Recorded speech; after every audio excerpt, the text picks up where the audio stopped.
And there's a woman of whom you've probably all read, but never seen in a picture. Miss Madeline Slade, the English daughter of an admiral, who now prefers to be known as Malara Ben. She's one of Mr. Gandhi's most devout disciples.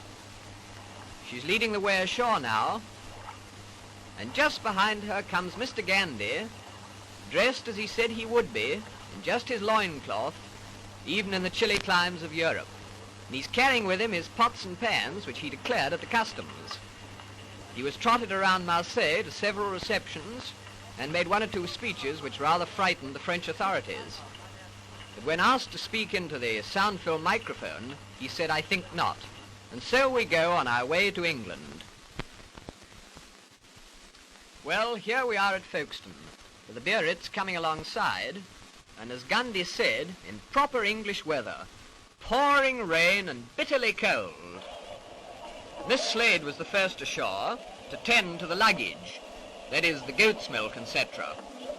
She was followed by Gandhi's son, and then came the little man, still scantily clad, but with an extremely wet blanket around his tiny frame.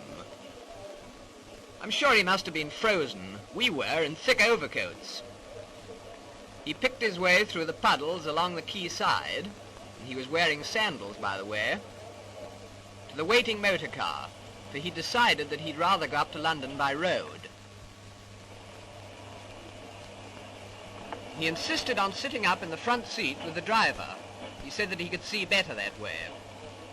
So he tucked himself in, and so off to London, whilst his followers went by the boat train. In town, quite a lot of people had waited in the pouring rain outside the Friends Meeting House on the Euston Road to see what he really looked like. But at first they were quite disappointed, because he went in the back way. But shortly afterwards he left by the front way. And then they really did see quite a lot of him, even his knees.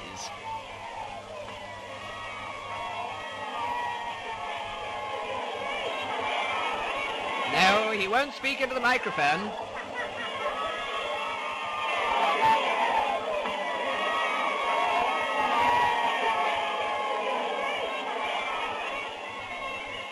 And so to his popular home, where we leave this bizarre little man, whose coming has caused so much comment, complete with loincloth, spinning wheel and goat's milk, feeling sure that he cannot complain of his reception or the publicity he has received, from which, by the way, we always understood that he shrank.